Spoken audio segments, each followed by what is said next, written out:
My faithful followers of this channel, I'm really going to need you to hit like and share on this video because there isn't really a lot to talk about. Hello everybody, it's Ian here once again from OUFC Fan View, and it's time to do another review of another Oxford United game. The U's were back on the road at the Bet365 Stadium.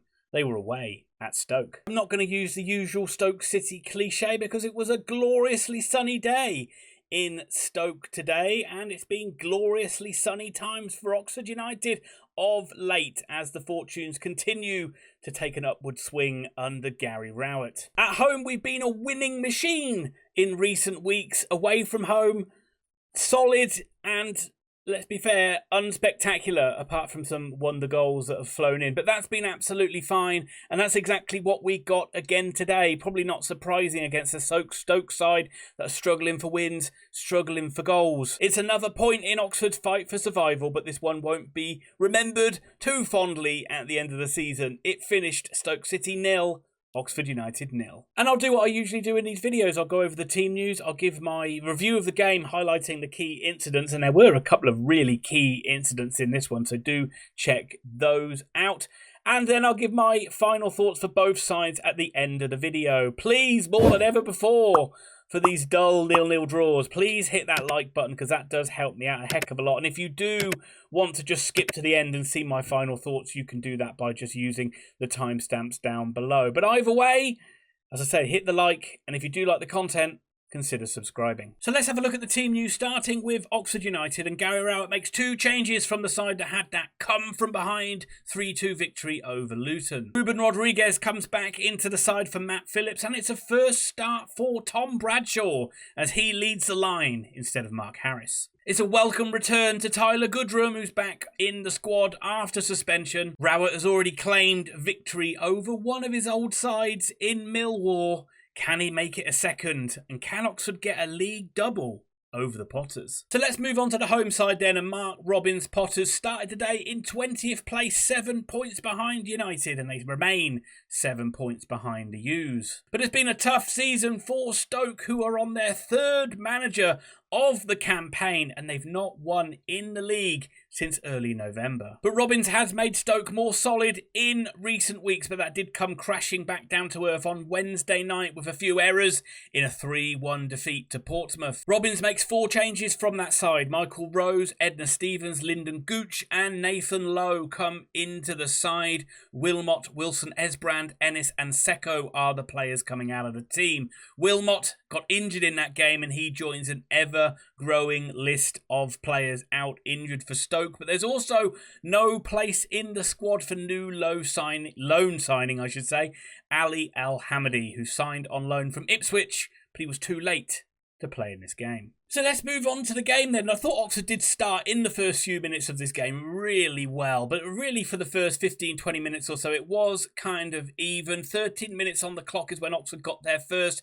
shot on goal. Plaheta causing problems down the right-hand side like he normally does, but all he did was just get onto a ball that was just placed into the corner, and he was able to pick it up. He found Brannigan on the edge of the box, and second time of asking, Brannigan got his shot away with his left foot, not his favoured, and it was saved by Johansson. Both sides were playing at a quick tempo, trying to get the ball forward quickly, and Stoke themselves were looking decent going forward. A couple of decent attacks with Kumas and Stevens finding a space down the left-hand side, but Moran was also picking up little pockets of space in between our defence and midfield, and hopefully he won't be able to do that too many times. On 22 minutes, it was a great chance for Stoke, but it was a real gift from Oxford United. Peter Kioso, the guilty culprit, playing out from the back, plays a poor ball across the midfield, across the goal really. It's just outside the penalty area. Moran cuts it out. He's not clean through though, and he tries to curl his effort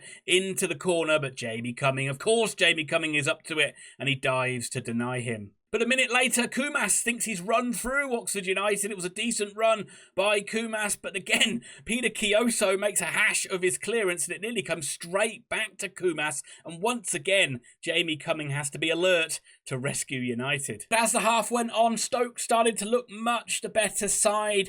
Oxford struggling to really do anything with the ball, and they had a good opportunity with a free kick on the left-hand side. Brannigan bundling over Gooch. They tried to work a shooting chance for Baker, but he curled it harmlessly over the bar. But 43 minutes, Stoke had another chance. It's a cross from the left-hand side. It was cleared out to Shamadou on the edge of the box, but his effort was straight at Jamie Cummings.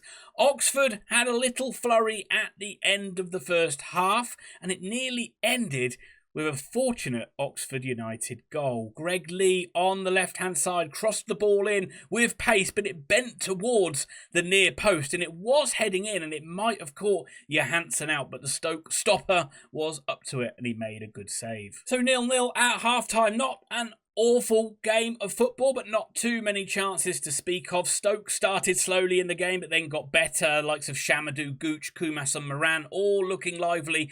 But other than capitalising on some mistakes at the back, they never really looked that threatening. On the opposite, Oxford started the game very well and then sort of struggled in the middle period, had a little flurry at the end. But Oxford were playing very direct. There was a couple of times Bradshaw got some good knockdowns, but not really too often for our liking. But the brightest spark was Plaheta. Whenever Oxford got him on the ball, it looked like something might happen. But with both sides trying to get the ball forward quickly, it wasn't a bad tempo to the game. It really was just lacking quality in the final third. But United won't mind it being level at the break, and hopefully we can nick it in the second half.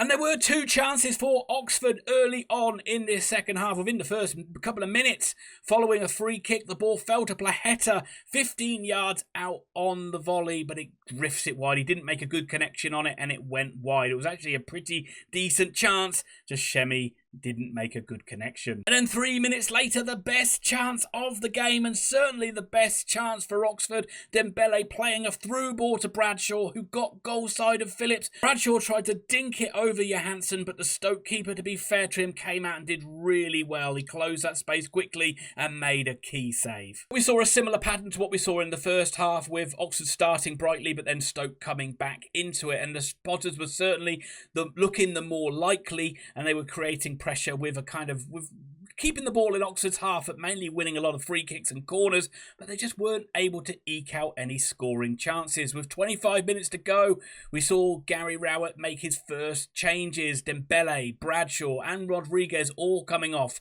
Harris, Matos and Tyler Goodrum replacing them. Chances were of a premium, but on 65 minutes it was a rare one for the Potters. A cross into the box for one of the only times in the game. It was only half cleared by Hellick at the back, and it created a shooting chance for Stoke. It was a low effort by Stevens on the left of the penalty area, and once again Jamie Cummings does well. I keep calling him Cummings. Jamie Cumming gets down well to save the effort, but he can only palm it out into the middle of the goal. But fortunately for Oxford, it falls straight to Greg Lee, who can hack it clear. We've seen a similar feel in a lot of these away games so far. 15 minutes to go. Stoke were the aggressors pushing for that goal, but Oxford were defending their box pretty well. And once again, the approach play was pretty neat from Stoke City, but that final ball, that final cross was really poor, and you could see, well, you could hear the groans and the frustration growing from the home fans. 10 minutes to go, and we get to see Ole Romeny, Ollie, for the first ever time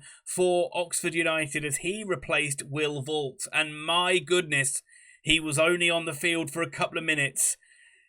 Oh, and it's the most massive moment of the game. Very interested to know all of your thoughts on this one. First of all, I'm just going to say, if this would have gone in, Oxford would have been extremely lucky for this goal to stand. But let's talk over it. Romany chasing a seemingly lost cause down onto the pitch, down into Stoke's right, Oxford's left.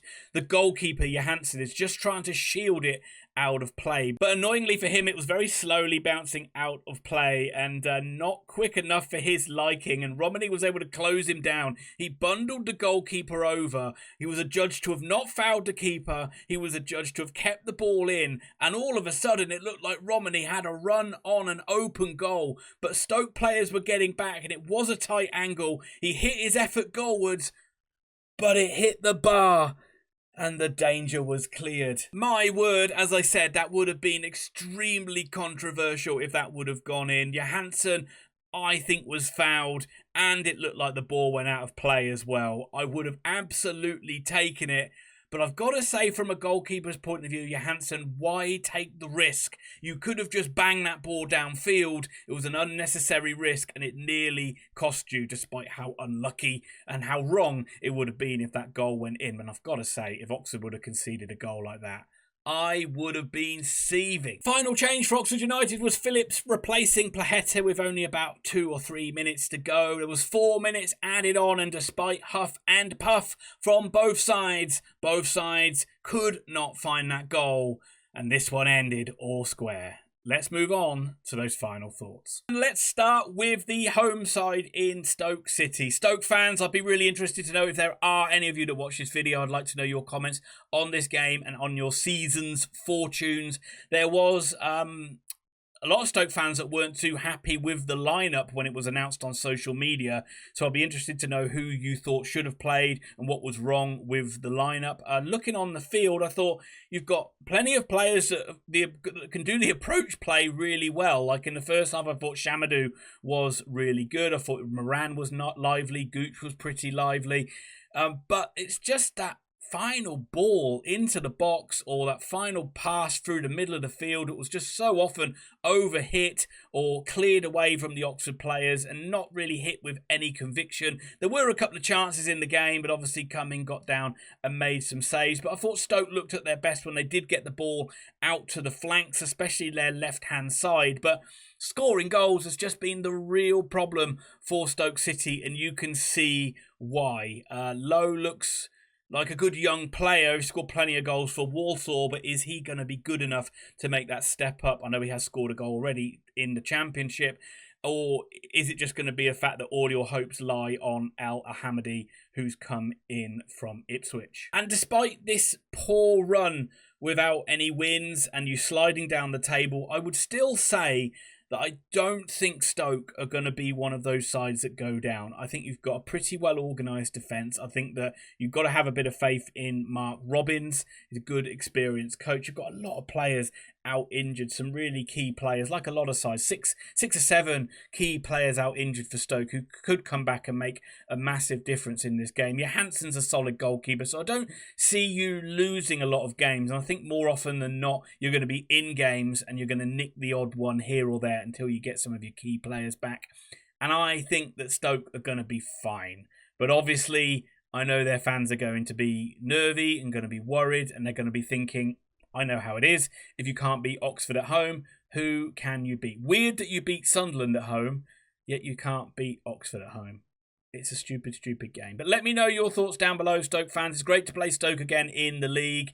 And hopefully, good luck for the rest of the season. Hopefully, we'll play you again next season. Let's move on to the away side. Let's move on to Oxford United. And once again, we've seen a battling, workman-like performance from a Gary Rowett side on the road. But a side that's unable to take this home form into away games, and also able to take the kind of quality that we play with at home into away games as well. We thought we were a little bit overly direct today, and I know we got a little bit of joy out of it at times with some knockdowns from Bradshaw and when Placheta was able to get on the ball. But I thought we could have tried to play a bit more football through the middle. I thought Dembele really struggled to get into the game. He had one lovely through ball to Bradshaw in the second half. But other than that, I thought he was largely anonymous in the game, really. I thought Rodriguez really struggled in the game. Maybe that was indicative of Oxford just not being able to play through the middle because those two players didn't particularly have a very good game. But I thought Greg Lee was a decent outlet on that left-hand side. He got forward. He got really high up the field, and he was putting in some decent balls into the area. Nearly scored a goal. Would have been a bit lucky in that first half right at the end. But I thought it was nice to see Greg Lee getting forward, especially as Dembele tucks inside. He was really being the main outlet on that left-hand side. And Lee had a much better game than the other fullback for Oxford United, Peter Kioso. I thought really struggled up against Lyndon Gooch, and I thought he struggled anyway. There was a couple of mistakes he made in the first half, and he never really looked quite assured on that right-hand side. It'll be interesting to see if he keeps his place, or whether we might see Sam Long come back into the team. We didn't see a huge amount from Tom Bradshaw. I'd like to see him get a run in the side, certainly when we play some home games and hopefully are a bit more on the front foot. But he did make a good run in behind, good opportunity to score, and he would have thought he should have scored that, and a lot of Oxford fans will as well. But it was a good save by the goalkeeper again. You have to say, Mark Harris would have missed that chance. He would have been getting pelters. Ole Romeny nearly with a dream debut goal. It would have been really fortunate if we would have got it, but it would have kind of been telling of how our luck's turned in recent weeks under Gary Rowett as well. But nice to see Rowett using Romeny, as a lot of people thought maybe he was just one of these vanity signings and he wasn't going to be good enough to play for Oxford United, but he's used him now. He's on the bench for the last couple of games, and remember, he's not like Ferdinand, who's come in from obscurity. This is a guy that's been playing in the Dutch top flight, so he's clearly got quality. But overall, it's another point gained, you would say. It's not going to be one that we remember at the end of the season, but it's certainly another point towards that safety mark. And again, I guess if you're going to, it depends how you look at it. Some people will be looking as this is a Stoke side that have struggled. We could have been a bit more assertive and gone for it a bit more and got that win. Other people will be thinking that, yeah, it's just good to keep that unbeaten run going. Away games are hard in the Championship, so if you can pick up points, it's always a bonus. I kind of sit somewhere in between. I like that we kept the unbeaten run going. I thought we defended our penalty area pretty well, especially in the second half, but I would have liked to have seen Oxford go for it a little bit more in that second half and try to get that winning goal. I felt maybe we were just a little bit overcautious. But that will do it from me. Not really too much to talk about on this one, and I'll be interested to know your comments down below, but I'm not expecting too many amazing comments because this wasn't that much of an amazing game. We didn't really learn too much. But it's another point, Oxford United fans. We move on to a game against Liam Manning's Bristol City next weekend. So nice for Oxford to have that free week for once where we can prepare for this game. And I'll be fascinated to know what the reaction is going to be like for Manning. Has that kind of eased now? Have we got it out of the system with that game we had at Ashton Gate earlier on in the season? And can we just let him come back and just get on with the match? Because really, who cares anymore? There we go. Hope you've enjoyed this video. Please hit like. I really need the likes. I really need the shares. And if you do like the content, hit that subscribe button. When I mean shares, I don't mean invest in me as a company. I mean share the video out. Although if you do want to invest in me, that's fine too. Thanks for watching. I'll be back very soon. Have a good weekend.